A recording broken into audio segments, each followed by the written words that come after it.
இந்த மாமா சேதுபதி சாண்ட்ராவோட ஆக்டிங்கை நம்பி பார்வையும் கமருதினி ரெட் கார்டு கொடுத்து அனுப்பிட்டாங்க. விஜய் டிவி டிஆர்பிக்காக தான் இதை பண்ணியிருக்காங்க. புரியுதா உங்களுக்கு? பண்ணியிருக்காங்க. ரெட் கார்டு கொடு, ஏன் வந்து சாண்ட்ரா கொடுக்கல? விஜய் சேதுபதி பிரஜையனோட பொண்டாட்டிங்கிறதுனால ரெட் கார்டு கொடுத்தாயா?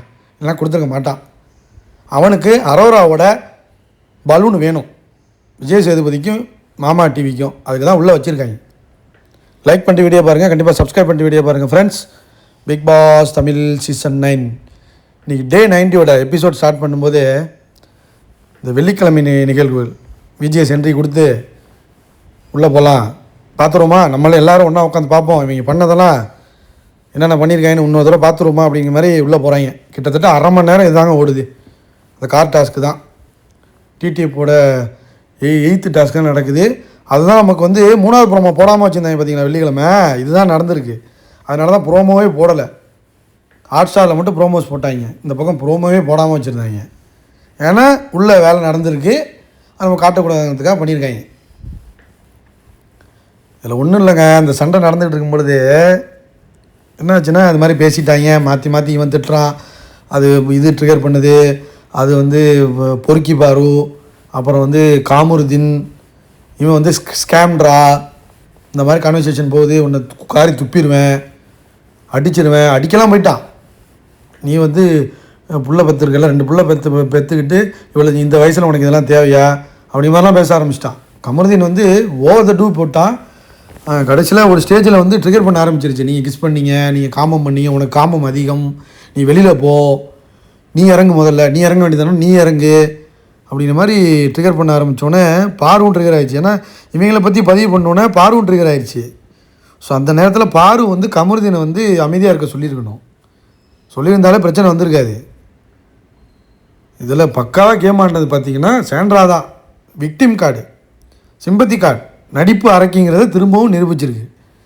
இதுக்கு யாரும் சொம்பு தூக்கிட்டு வந்தீங்கன்னா உங்களுக்கு ஷோ பார்க்க தெரில, நீங்கள் ஒரு எல்லாமே ஒரு எமோஷனல் இடியட்ஸாக தான் சொல்ல முடியும். ஷோ பார்க்க தெரியலன்னு தான் சொல்ல முடியும். நடிப்பு தான் எல்லாமே. தள்ளி விட்டது உண்மை. அவங்களுக்கு ரெட் கார்டு கொடுக்கணும், கண்டிப்பாக கொடுக்கணும். மற்றபடி வந்து சாண்ட்ராவெல்லாம் வந்து டைஜஸ்ட் பண்ணிக்க முடியாதுங்க. அது பண்ணுற ஆக்டிங்கெல்லாம் நீங்கள் வந்து நார்மலைஸ் பண்ணிக்கலாம் வர முடியாது. வேணால் விஜய் சேதுபதி பண்ணுவான், அவன் பிரஜன் பொண்டாட்டியில் அதனால் பண்ணுவான். நம்ம எப்படி பண்ண முடியும்? நம்ம கரெக்டாக ரிவ்யூ பண்ணணும்ல, சொம்பு தூக்க முடியாது. அதான் தமிழ் மக்கள் எப்படிப்பட்ட மக்களுங்கிறத இந்த ஷோவை வச்சு திரும்பவும் நிரூபிச்சிட்டாங்க. இன்னமும் சென்டிமெண்டல் இடியட்ஸாக தான் இருக்காங்க. ஒரு மலையாளி என்ன சொன்னாலும், எப்படி அழுது நடித்தாலும் நம்பக்கூடிய கூட்டமாக தான் இன்னமும் இருக்குது. இல்லைன்னு கொஞ்சமாச்சும் வெளியில் வரணும். எதையுமே இன்வெஸ்டிகேட் பண்ணாமல் எந்த ஒரு விஷயத்தையுமே நம்பக்கூடாது. தமிழ் மக்கள் இன்னமும் அப்படி தான் இருக்கீங்க.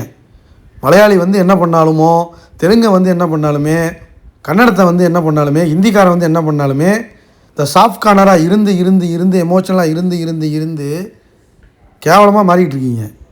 அப்படி இருந்தீங்கன்னா தலையில் முளவாக அரைச்சிட்டு போயிடுவாங்க எல்லாம். புரியுதா? அதான் நடந்திருக்கு. பார்த்தீங்கன்னா ஃபஸ்ட்டு வந்து உள்ளே இந்த பிரச்சனைலாம் நடக்குது. அப்போயே சொல்கிறான் சபரி, டே இது பண்ணாதீங்கடா, ரொம்ப தப்பாக போகுதுடா, நீங்களாம் கண்டஸ்டன்ட் மாதிரி நடந்துங்கடா. அப்பையும் கேட்கலவீங்க. திவ்யா நடிக்குது, திவ்யா ஒரு இது பண்ணுது. இதில் எதுவுமே பேசாமல், இதெல்லாம் நடக்கும்போது பேசாமல் அமைதியாக இருந்தது யாருன்னா அரோரா. இவங்கெல்லாம் கத்திக்கிட்டு தான் இருக்காங்க. வினோத்தும் ஒன்றும் சொல்லலை, உள்ளே ஒன்றும் சொல்லலை வினோத்து. ஒரு ஸ்டேஜுக்கு அப்புறம் சிரிக்கிறாங்க. காமருதீன் சொன்னோன்னே எல்லோரும் சிரிக்கிறாங்க. ஸோ இவங்களுக்கு ட்ரிகர் ஆயிடுச்சு, பெரிய அளவு ட்ரிகர் ஆகிடுச்சு. 90 நாள் உள்ளே இருக்காங்க. ஸோ சைக்கோ பார்த்தா தான் இருப்பாங்க எல்லாருமே, ஆல்மோஸ்ட் சைக்கோ ஆகிருப்பாங்க. ஸோ அந்த மாதிரி மனநிலையில் இருக்கும் பொழுது இந்த மாதிரி ட்ரிகர் பண்ணி இது நடந்துச்சு. ஆனால் இதில் இவங்க பண்ண தப்பு என்னென்னா, பிடிச்சி தள்ளி விடலான்னு முடிவு பண்ணிட்டாங்க. சரி இவ்வளோ ஏதாச்சும் பண்ணிடுவோம், என்ன நடந்தாலும் பரவாயில்லன்னு அந்த ஒரு நிமிஷம் கோவப்பட்டாங்க பார்த்தீங்களா, அந்த ஒரு நிமிஷத்தில் நடந்தது தான் இது. அடித்து புட்டிச்சு வெளியில் பிடிச்சி தள்ளி விட்றாங்க. அதுலேயும் இவன் பண்ணது தான். அது கூட பொறுமையாக போய் விழுந்திருக்கோம், பாரு தள்ளினால பொறுமையாக விழுந்திருக்கோம். இவன் என்ன பண்ணிட்டான், கமருதீன் உதச்சி தள்ளி விட்றான். உதச்சி புஷ் பண்ணால் இவன் சும்மாவே எருமை மாடு மாதிரி இருக்கான், பிடிச்சி உதச்சி தள்ளி விட்றான். போய் விழுந்ததில் அது சும்மாவே நடிக்குது பாருங்க, போய் விழுந்துச்சு. திரும்ப அதை கதவை மூடணும், அப்படியே தள்ளி விட்டுருக்கணும். திரும்ப கதவை மூட பார்க்கும்போது அது மேலே அடிச்சுக்கிட்டே இருக்குது. திவ்யா பிடிக்குது, அது வெளியில் விழுவக்கூடாது, திவ்யா பிடிக்குது யாரோ எல்லாமே பிடிக்கிறாங்க. அதையும் தாண்டி இதை பண்ணாதீங்க, தப்பு பண்ணுறீங்கன்னு எல்லாருமே சொல்கிறாங்க, கேட்க மாட்றாங்க. ஏய் நேற்று எங்களுக்கு நீங்கள் பண்ணீங்களடா, இது ஸ்ட்ராட்டஜிடா, மூடிட்டு இருங்கடா. நேற்று எங்களெல்லாம் போட்டு அமுக்கிட்டீங்களா, என்ன கமருதீன்லாம் போட்டு அமுக்கிட்டீங்களா காயின் டாஸ்கில், நான் இப்போ பண்ணுவேன், இது என் ஸ்ட்ராட்டஜி, அப்படி தான்டா பண்ணுவேன், எடா பண்ணுவீங்க அப்படிங்கிற மாதிரி பாரு தேவையே இல்லாத ஒரு ஆணியை பிடிங்கிருக்காங்க 2 பேரும். கமருதீன் பிடுங்கினதும் தேவையில்லாத ஆணி தான். ஒன்றும் இல்லைங்க, இந்த வாரம் ஸ்டார்ட் பண்ணும்போது பிஆர் ஆக்டிவிட்டின்னு ஒரு வார்த்தையை விட்டுருச்சு. யார்? சாண்ட்ரா. அதை பிடிச்சிக்கிட்டு சாண்ட்ராவை டார்கெட் பண்ணணுன்னு தான் பண்ணான். பாரு டார்கெட் பண்ணணும்னு நினைக்கல. அப்புறம் பாருவை போய் பேச்சப் பண்ணான். பேச்சப் ஆகிட்டோன்னே என்ன பண்ணால், புருஷன் என்ன சொன்னான்னு கேட்டுக்கலான்ட்டு புருஷன் பக்கம் சாஞ்சிருச்சு. போன வாரம் சாண்ட்ரா நமக்கு வந்து உறுதுணையாக நின்றுச்சே, கமருதீன் இப்படிலாம் நம்மள்ட்ட டொமஸ்டிக் வைலன்ஸ் பண்ணும்போது சாண்ட்ரா நம்ம கூட இருந்துச்சேன்னு நினைக்கல. அதுதான் தப்பு. பண்ணதெல்லாம் ஓகே, ட்ரிகர் ஆகி உள்ளே சண்டை போட்டுங்க, என்ன வேணாலும் பண்ணிங்க. வெளியில் பிடிச்சி தள்ளணும்னு நினச்ச தப்பு. தள்ளணும்னு நினச்சது கூட பரவாயில்ல, சரி ஸ்ட்ராட்டஜி கேம்னு விட்டுறலாம். இவன் உதச்சா பாருங்க, அதில் போய் விழுவுது. விழுந்த உடனே திரும்பி மூடும்போது மேலே அடிச்சுக்கிட்டே இருக்குது. போய் விழுந்த வரையும் சரி, அது தப்பு, இவங்க மேலே தப்பு. விழுந்ததும் சரி. ஆனால் விழுந்ததுக்கு அப்புறம் ஒரு நாடகம் போட்டுச்சு பாருங்கள் சாண்ட்ரா. அது வந்து உலகமாக நடிப்பு. அது மலையாளத்தான ஒரு நடிப்பு. ஒரு மலையாளி இப்படி தான் இருப்பான். எந்த தமிழனும் ஒரு மலையாளியை முழுசாக நம்புனீங்கன்னா இப்படி தான் கழுத்தாக இருப்பாங்க. அழகாக ஒரு ஆக்டிங்கை போட்டு தமிழ் மக்கள் எப்படி இருப்பாங்க, நம்மளாம் சீரியலில் எப்படி நடிச்சிருக்கோம். தமிழ் மக்கள் எத்தனை பேர் முட்டாளுங்கிற மாதிரி, முட்டாள் சீரியல் பார்க்குற முட்டாளுங்க இருக்காங்க பாரு, அவங்க தான் இந்த மாதிரியான விஷயங்களை ஆதரிப்பாங்க, நம்புவாங்க முதல்ல. அந்த மாதிரி முட்டாளுங்களை மனசில் வச்சுக்கிட்டு தான் சாண்ட்ரா போய் படுத்துக்கிட்டு நடித்தது. நடித்தோன்னே அது என்னென்னா ஃபிக்ஸ் வந்த மாதிரி நடிக்குது. ஏண்டா ஒருத்தனை தள்ளி விட்டால் எப்படா ஃபிக்ஸ் வரும்? எனக்கு புரியலையே உனக்கு. தள்ளி விட்டால் ஃபிக்ஸெல்லாம் வராது. Panic attack. கடைசியில் வந்து விஜய் சேதுபதி வந்து சொல்கிறாரு பேனிக் அட்டாக். அது ஃபிக்ஸுங்கிறாங்க, பேனிக் அட்டாக்குங்கிறாங்க. உடனே வந்து இதில் வந்து நல்லது பண்ணது யாருன்னு வச்சிங்களேன், உடனே இறங்கினா வினோத் பாயிண்ட்ஸை கூட பார்க்காம, சபரி வந்து டிக்கெட் டு ஃபினாலே கூட பார்க்காம 2 பேரும் இறங்கி வந்து தூக்கிட்டு போனாங்க. விக்ரம் முன்னாடியே அவுட் ஆகிட்டான். அவன் இவன் உண்மையிலே வந்து ஜென்யூனாக தூக்கிட்டு போனாங்க. டாக்டர்ஸ்லாம் உள்ளே வந்துட்டாங்க, அப்புறம் தூக்கிட்டு போயிட்டாங்க உள்ளே. அதுக்கப்புறம் ஒரு நடிப்பு நடிக்கிறாங்க பாருங்கள். விக்ரம் ஒரு பக்கம் நடிக்கிறான், இவன் ஒரு பக்கம் நடிக்கிறான். கெட்ட வார்த்தையாக பேசுகிறாங்க, இவங்க கெட்ட வார்த்தை பேசுகிறாங்க, உள்ளே உட்காந்து பேசுகிறாங்க. திவ்யா ஒரு நடிப்பை போடுது. திவ்யா வெளியே இறங்கவே இல்லை, சுபிக்ஷா வெளியே இறங்கவே இல்லை, அரோரா வெளியே இறங்கவே இல்லை. அப்புறம் உட்காந்துக்கிட்டு நீங்கள் சிரிக்கிறீங்கன்னு ஒரு கேம் ஆடுது அரோரா. திவ்யா வந்து ஒன்று இது பண்ணிடுவேன், கத்துனா போதுமா, ஏன் கத்துற, டிக்னிட்டியாக பேசு, நீயே ஃப்ராடு தானே. இதில் ஜென்யூனாக பண்ணதுன்னா அந்த இடத்துல இவன் மட்டும்தான், சபரியும் வினோத் மட்டும்தான். திவ்யா ஆடினது கேம். அதை தெரியலனா நீ சீரியல் பார்க்குற ஒரு நடிகை.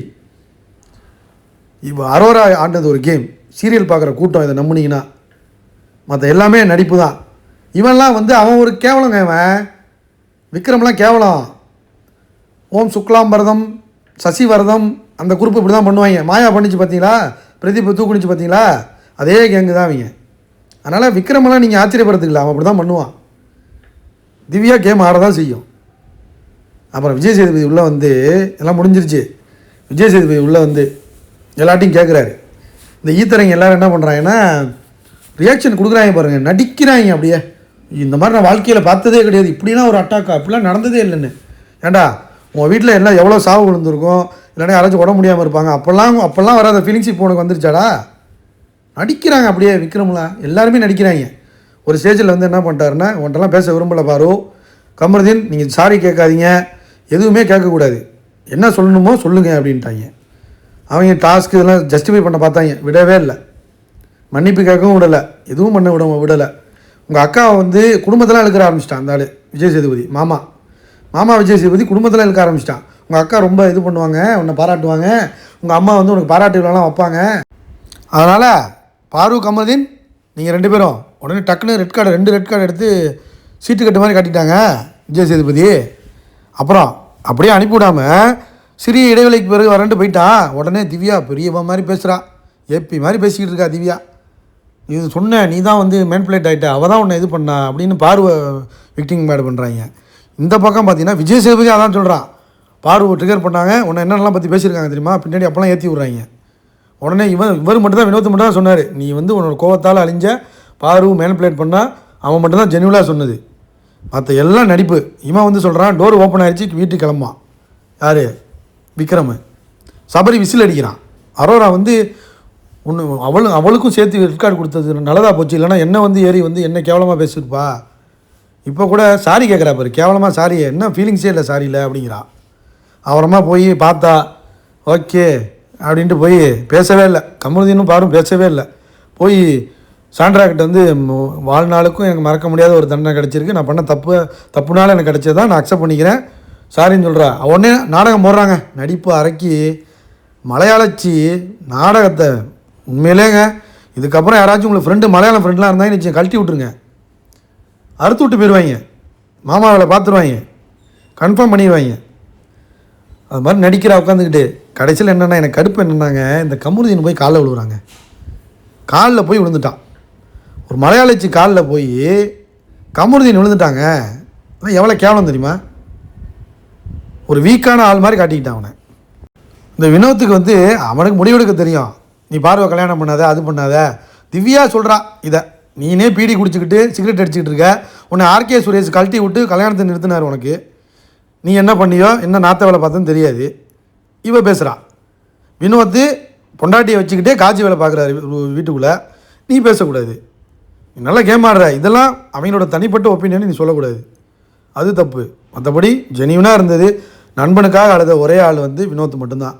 அவனுக்கு காசு கிடைக்குமாடா அப்படின்ட்டு ஃபீல்லாம் பண்ண ஆரம்பிச்சிட்டான் உட்காந்து. கடைசியில் வந்து கமருதீன் வந்து வினோத் உண்மையாக நமக்கு சொல்லியிருக்கான்ட்டு அவனுக்கு போய் முத்தம் கொடுத்துட்டு வந்தான். சபரி வரலும் ஓகே. திவ்யாலாம் கேம், அது ஒரு பச்சை பச்சை பச்சை, அதுக்கு மேலே அது சொல்கிறதுக்கு ஒன்றும் கிடையாது. ஸோ அப்புறம் பாரு அங்கேருந்து வந்து நின்று பார்த்தான். அப்படியே வீட்டெல்லாம் பார்த்துட்டு அப்படியே கிளம்பிட்டான். கமரும் பேசலை, பார்வும் பேசலை. அப்புறம் கமருதீன் முத்தம் கொடுத்துட்டு அவனும் கிளம்பிட்டான். அதோட எபிசோட் முடிஞ்சிச்சு. இதில் வந்து விக்ரம்லாம் வெளியே வரவே இல்லை. அவன் சரியான சந்தர்ப்ப சூழ்நிலைவாதி. அரோரா வந்து அது ஒரு பலூன் அக்கா, அதுக்கு மேலே அது சொல்கிறதுக்கு ஒன்றும் கிடையாது. சபரி நடிக்கிறான் பரவாயில்ல, ஆனால் ஓரளவு ஓகே. அவன் வினோத் தான் குட்டு.